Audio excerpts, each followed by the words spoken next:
200 guests stood frozen in the grand ballroom of the Harbor Crown Hotel when Victoria Langford tipped a glass of red wine over the white shirt of a stranger she believed did not belong in the room. She was 28 years old, the chief executive of Langford Water Systems, and in less than 1 minute, she would learn that the man she had just humiliated held the final signature on the largest deal of her life. The ballroom overlooked the harbor through walls of glass, and chandeliers threw soft light across a polished floor. More than 200 guests had gathered to witness the signing of the Clearwater Nexus Agreement, a $1 billion infrastructure project that Langford Water Systems had spent almost 2 years chasing. Victoria moved through the crowd in a deep emerald gown, her hair falling in soft waves, her public smile fixed and practiced. Underneath that smile, her stomach was tight with dread. If the signing did not close before midnight, a credit facility worth $180 million would roll into a punishing new interest rate, pushing the company toward the edge of default. At the far end of the room stood a man in an inexpensive but clean suit, a guest badge on his chest that read only a supplier name. His name was Michael Carter, 29 years old, standing quietly beside a nervous woman named Claire Bennett. He had no assistant, no entourage, nothing that marked him as important. Jonathan Mercer, the company's chief strategy officer, leaned toward Victoria and murmured that the man near Claire had been caught accessing internal files and pressuring an employee to hand over confidential records. When Victoria reached them, Michael spoke calmly. He said that Claire was being forced to accept blame for a file that had been altered, and he asked Victoria to pause the signing long enough to check the original data. Victoria asked who he was.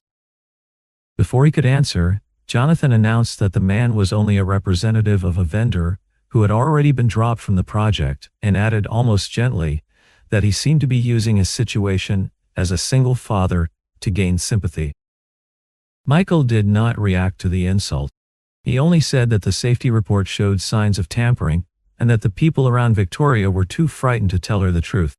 The remark struck a nerve. Board members nearby had begun to notice the exchange, and Victoria felt her authority slipping at the exact moment she needed it most. She told security to remove him. Michael refused to leave until Claire was released from having to sign a statement admitting fault. Victoria asked what a man like him could possibly understand about protecting 6,000 jobs. Michael answered that no job was ever protected by a lie about safety. Jonathan added quietly that he was simply a single father trying to feel important in a room that was not his. Victoria repeated the line in front of the crowd, and in a moment she would spend months regretting. She lifted the nearest glass of red wine and poured it over his shirt. Michael looked down at the stains spreading across the fabric. He did not raise his voice, did not threaten her, and made no attempt to shame her in return. He removed his jacket, set it over the back of a chair, and said that the troubling part was not what she had just done, but that she had only felt safe doing it because she believed he could never touch her world. Then he walked out of the ballroom. Victoria believed she had ended a disturbance. 30 seconds later, Natalie Brooks, the company's general counsel, rushed toward her with a face drained of color and asked where Michael Carter had gone, because his signature was needed immediately. Victoria turned toward the closing door. Natalie told her that the man who had just left was the only person alive who could activate the entire billion-dollar transaction. 8 hours earlier, in a small house on the outskirts of Boston, Michael had been making breakfast. His daughter, Lily, 7 years old, was the only member of his family who appeared directly in this part of the story. She noticed the old suit hanging near the door and asked where her father was going. Michael told her he was meeting people who wanted to use the technology her mother had helped create. Lily asked if they were good people. Michael said that was exactly what he needed to find out. Before he left, Lily took a small star-shaped pin that had once belonged to her mother and slipped it into the inner pocket of his jacket. She told him to watch how they treated someone who could not give them anything. Michael smiled, not because it was a childish remark, but because it echoed something his late wife had always believed, that technology only mattered if the people running it respected the people it touched. Michael was not pretending to be poor to test anyone. He lived simply because he disliked public attention, and because for years, his priority had been raising his daughter. The suit he wore that night was the same one he had worn when he signed the very first licensing agreement for the Clearwater filtration technology, a system he had built years earlier with his late wife to remove heavy metals and industrial contaminants from water at a fraction of the usual cost.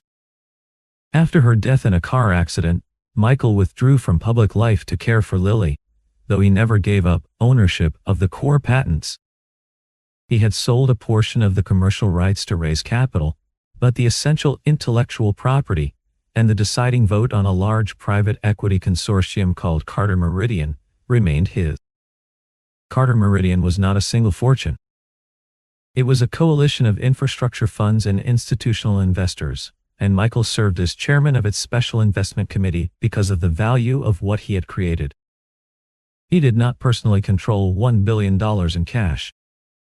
But the Clearwater Nexus project could only move forward if he signed two required documents: a license for the use of the Clearwater patents and an approval to release $550 million in private capital. The remaining funding would come from bank loans, infrastructure bonds, and state financing. Without either of his two signatures, the entire financial structure would collapse. Carter Meridian had offered to send a car and an assistant. Michael declined. He wanted to arrive early, observe the factory, meet the team, and see how leadership handled the kind of problems that never made it into an official report. All prior negotiations had gone through lawyers, finance officers, and fund representatives.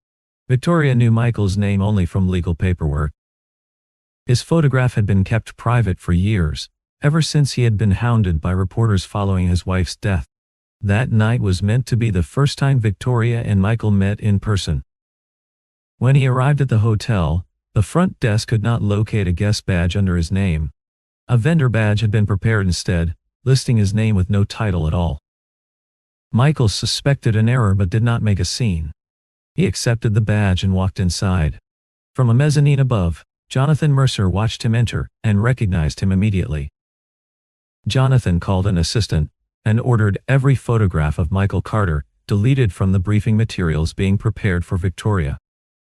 16 months earlier, Victoria's father had suffered a stroke in the middle of a board meeting. He survived, but he never regained the ability to run the company. At the time, Langford Water Systems was carrying nearly $300 million in debt. Two major clients had canceled contracts. One factory was operating far below capacity, and the bank was threatening to call in its credit line. The board wanted to sell off the company in pieces. Victoria fought against it and took over as interim chief executive. She worked 16 hours a day, shut down unprofitable divisions, sold unnecessary assets, and personally negotiated with the union to avoid mass layoffs. After a year, Langford was still struggling, but it had pulled back from the edge of bankruptcy.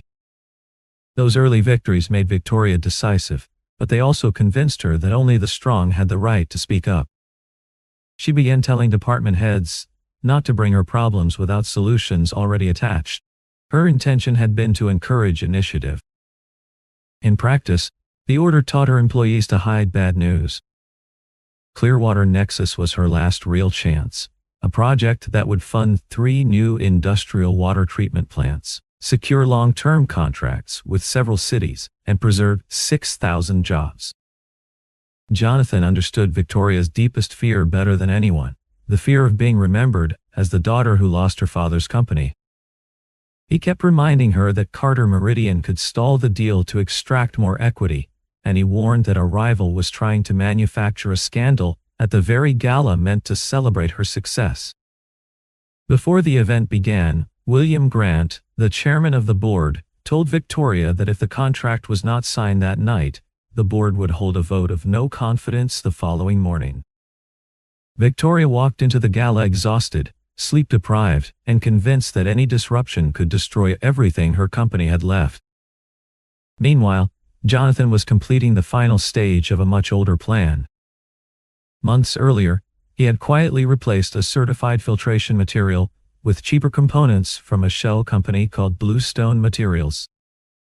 He needed the last major stress test to fail after the contract was signed, so the blame would fall on Clearwater's technology rather than on him. Michael's unexpected appearance threatened to unravel everything before that plan could unfold. Jonathan decided Michael had to be removed before he had any chance to examine the real data. Then he saw Michael speaking quietly with Claire Bennett, the one employee still holding a copy of the original stress test report. 3 weeks before the gala, Claire had discovered something wrong. In the original stress data, the bluestone filtration membranes had begun to deform once pressure reached 74% of the design limit. But in the version sent to Carter Meridian, that number had been altered to 106%. When Claire checked the file metadata, she found that the revised report had been created 2 full days after the actual test, and that the digital signature belonging to Daniel Price, the lead engineer, had been copied without his knowledge. She brought her concerns to Jonathan, since he oversaw quality assurance. He told her it was simply a data synchronization error. When she refused to sign a confirmation statement, he transferred her out of quality control and reassigned her to event logistics for the gala. On the night of the event, Jonathan handed Claire a written statement claiming that she herself had misplaced the original file. He warned that if she refused to sign, she would be terminated for a security violation. Michael happened to overhear the end of that conversation. He did not know who Claire was, but he saw her hand trembling as she held the pen, and he asked whether she had been given the chance to contact a lawyer or a human resources representative before signing anything. Jonathan told him to leave. When Jonathan stepped away to take a phone call, Claire showed Michael a pressure chart still saved on her personal laptop. Michael recognized immediately that the curve did not match genuine Clearwater material. The expansion pattern on the chart indicated that the membrane had either been substituted or manufactured outside of approved specifications. He asked where the shipment had come from. Claire told him, Bluestone Materials, a supplier he had never approved. He told her to back up the data and to sign nothing. Jonathan returned with hotel security and loudly accused Michael of accessing confidential data and pressuring an employee to hand over files. Nearby guests began to gather. Jonathan had turned a private conversation into a public spectacle, and he summoned Victoria before Michael had a chance to reach Natalie. When Victoria arrived, all she saw was a man in an old suit standing near an internal computer terminal, a frightened employee beside him, and her most trusted strategy officer declaring that security had caught an intruder. Michael asked for 5 minutes to explain. Victoria gave him 1. He told her the test data had been altered and that the signing needed to stop. Jonathan asked if Michael had proof. Michael answered that the original data was the proof, and that Jonathan himself was the one pressuring an employee to take the blame for its disappearance. In that moment, Victoria felt as though Michael was accusing her most trusted executive in front of hundreds of guests. Jonathan's arrogance, the crushing pressure of the deal, and months of quiet manipulation collided at once, and it pushed her toward the moment that would define the rest of the night, the wine, the humiliation, and the door closing behind a man she did not yet know she needed. Before leaving the gala, Michael had quietly slipped Claire a business card carrying an emergency contact number for Carter Meridian. After Natalie confirmed Michael's true identity, the ballroom dissolved into chaos. Victoria demanded to know why no one had warned her he would be attending. Natalie explained that the full briefing file had been sent a week earlier, but the version circulating that night was missing his photograph and his arrival schedule, and that the editing rights for that file belonged to Jonathan's office. Jonathan feigned surprise and blamed his assistant and the events team. William insisted that Victoria call Michael back at any cost. He suggested offering additional equity, waiving licensing fees, or issuing a public apology. Michael did not answer his phone. The next morning, Langford received a formal legal notice from Carter Meridian. The deal had not been canceled. It had been frozen for 72 hours under a safety risk clause buried deep in the agreement. The notice required Langford to take 3 immediate actions: to halt all testing involving the Bluestone filtration batches, to preserve every relevant email, camera recording, and purchase record, and to protect any employee who came forward with information from termination or retaliation. If Langford failed to comply, Michael would refuse to license the Clearwater patents, and Carter Meridian would withdraw its entire $550 million commitment. Jonathan secretly leaked footage of Victoria pouring the wine. He fed reporters a story suggesting that Michael was seeking personal revenge for being insulted. Public opinion split tie. Some criticized Victoria's arrogance. Others accused Michael of using his financial power to destroy a young female executive. Langford's stock price fell sharply. Victoria went to the Carter Meridian offices expecting a gleaming executive tower. Instead, Michael worked from a modest office beside a small research lab. Victoria opened with the words that she did not know who he was. Michael answered that this was exactly the problem. He told her that if she was only apologizing now that she understood his power, the apology was nothing more than a negotiation. Victoria tried to explain the pressure of protecting 6,000 jobs. Michael answered that pressure could explain an action, but it did not erase responsibility. He showed her the pressure chart Claire had provided. If the data was genuine, the filtration modules being prepared for the next stress test could rupture at a load far below what the official reports claimed. Michael did not demand her resignation. He asked her to go to the factory floor herself, speak to the people she had overlooked, and find out what had actually happened. The final stress test, he reminded her, would begin in less than 20 hours.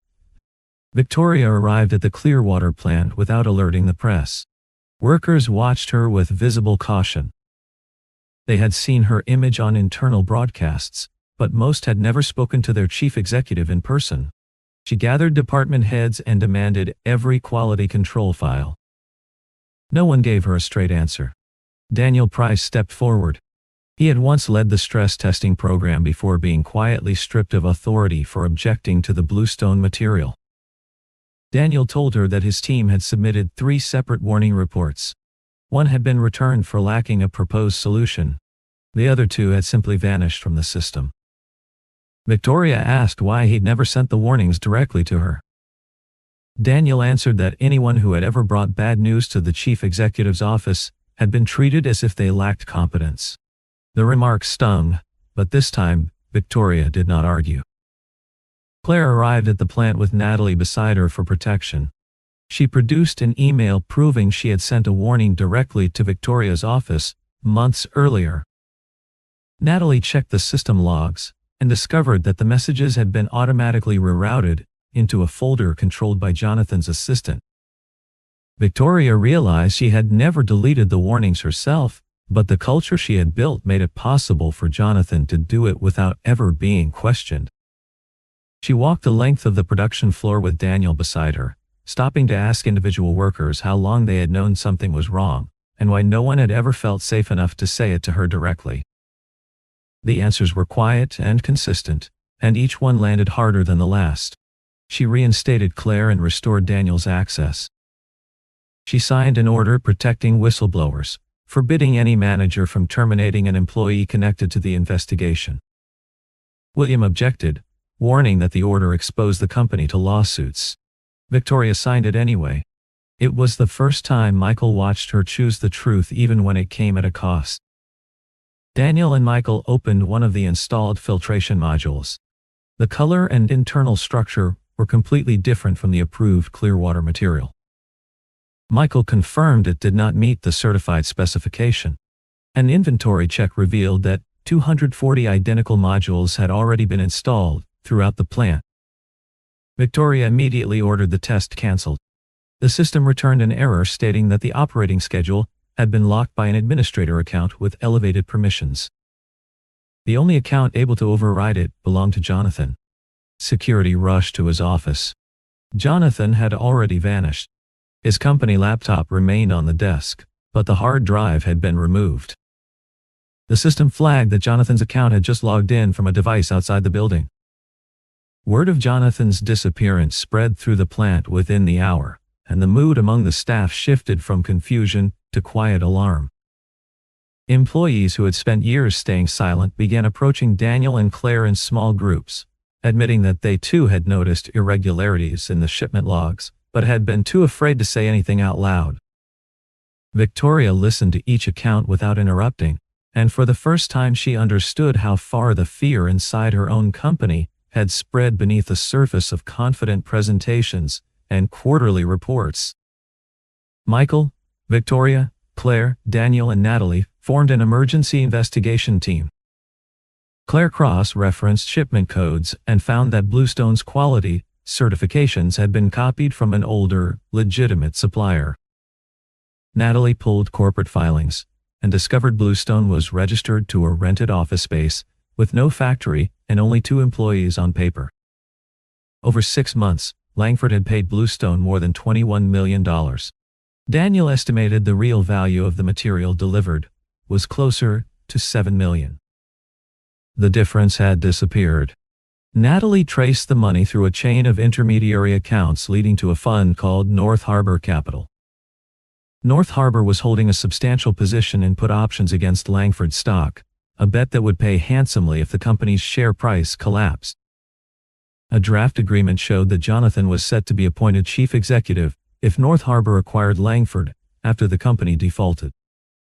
Natalie printed the entire chain of transactions and laid it across the conference table, tracing each transfer with a marker until the pattern became impossible to deny even for those in the room who had trusted Jonathan for years. The plan came into full focus. First, replace certified materials with cheap substitutes to siphon money. Next, sabotage the stress test and let the blame fall on Michael's patented technology. Then force Carter Meridian to withdraw, dragging the banks and infrastructure funds down with it. Finally, let North Harbor buy Langford at a fraction of its value, install Jonathan as chief executive, and sell the Clearwater data to a competitor.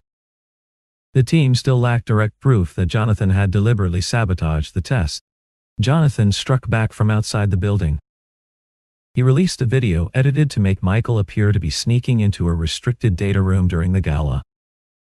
He sent the board a fabricated dossier suggesting Carter Meridian was orchestrating a hostile takeover of Langford. William called an emergency meeting and presented Victoria with 2 choices. The first, accept a rescue loan from North Harbor, publicly accuse Michael of misconduct, and keep her position.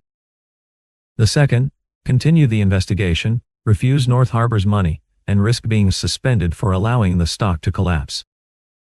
The North Harbor loan could keep the company afloat for 3 months, but it came with the right to lay off workers and sell company assets. Victoria understood that accepting the loan might save her title while surrendering the company to the very people trying to destroy it. She refused. The board voted to suspend part of her operating authority.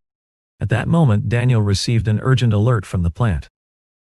The stress test had begun automatically, 6 hours ahead of schedule, and the emergency shutdown protocol had been altered using Jonathan's account before he disappeared. The test had not been triggered by Jonathan pressing a remote button somewhere far away. Before fleeing, he had used his legitimate administrator privileges to change the test schedule, raise the pressure ceiling, and disable several automatic warning systems. The plant's own system treated these changes as approved commands.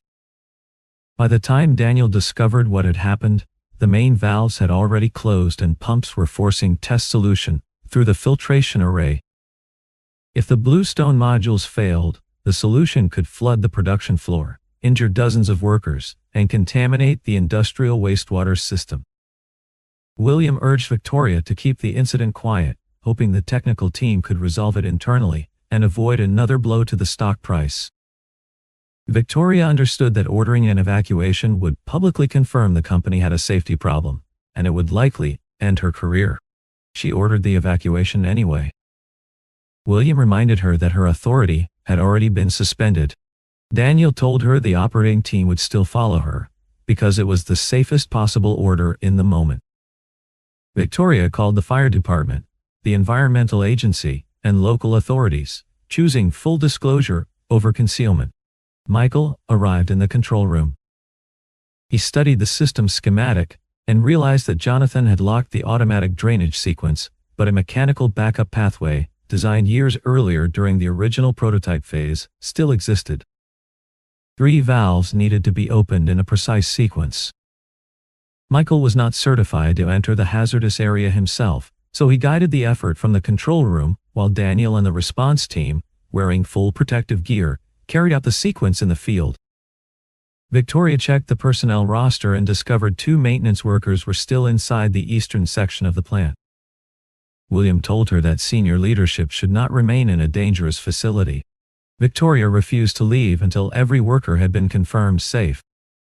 The monitors showed pressure climbing past the point where the bluestone material had begun to deform in the original test data. A sensor flagged the first crack forming in a module. Michael estimated they had only a few minutes before the entire filtration array failed. Daniel opened the first valve successfully.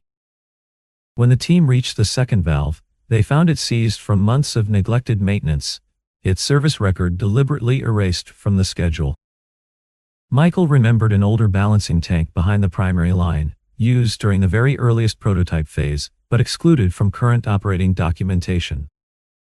Redirecting pressure into that tank could buy critical time, but if the tank itself could not withstand the load, the consequences would be far worse. Michael did not issue orders like a man used to being obeyed without question. He explained the risk clearly to Daniel, and let the person actually on site make the final call. Daniel agreed to proceed. Meanwhile, Claire received an alert that someone had entered the administrative building. Camera footage showed Jonathan returning through a service corridor, intending to reach the financial servers, erase the wire transfer records, and retrieve the draft agreement with North Harbor. Claire did not attempt to confront him directly. She locked down the data wing from the security office and called the police. Jonathan forced open a side door, but Natalie had already triggered a legal preservation order, backing up the data to an independent server before he could reach it. Back at the test site, pressure kept climbing. Daniel opened the pathway to the balancing tank. The valve responded more slowly than expected. The first module ruptured, and test solution began leaking into a protective containment area. Michael instructed the team to open the third valve 3 seconds earlier than planned. Daniel executed the change. Pressure dropped suddenly, then spiked again when a secondary line became blocked. One of the 2 missing workers was found in the eastern hallway. The other was trapped inside a maintenance room after an automatic safety door had sealed shut. Victoria directed the rescue team to that location. She remained in the control room, tracking the evacuation list and staying in constant contact with the fire department. Daniel used a manual crank to fully open the second valve. Pressure redirected into the balancing tank moments before the entire filtration line exceeded its limit. The system began to stabilize. Steam rose from the cooling lines as the pressure gauges slowly settled back toward their normal range, and for a moment no one in the control room spoke, watching the numbers fall as if any sound might reverse the progress. The last trapped worker was brought out with a minor shoulder injury, wrapped in a blanket, and walked to a waiting ambulance while his colleagues applauded from a safe distance. No one was killed. Police arrested Jonathan inside the data wing as he attempted to force open a locked cabinet holding backup servers. In his possession, officers found a removed hard drive, a passport, and financial transfer documents. The evidence that followed proved Jonathan had deliberately altered the test schedule and deleted safety warnings. Michael now held the legal right to invoke a takeover clause against Langford for violating the terms of their agreement. William suggested this was Carter Meridian's opportunity to acquire the company at a fraction of its value. Michael refused. He told them the purpose of the deal was to build 3 water treatment plants and protect the water supply, not to profit from a crisis. Jonathan had been arrested, but the deal remained frozen, and Victoria still had to answer for a system of leadership that had allowed the conspiracy to exist in the first place. The next day, Victoria held a press conference. Her lawyers urged her to place the entire blame on Jonathan and present herself as a victim of his deception. Victoria refused.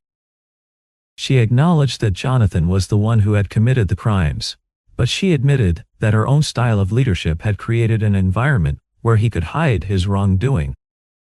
She had told employees not to bring her problems without solutions attached. She had mistaken silence for loyalty. She had trusted people with senior titles over the people who actually worked with the systems every day.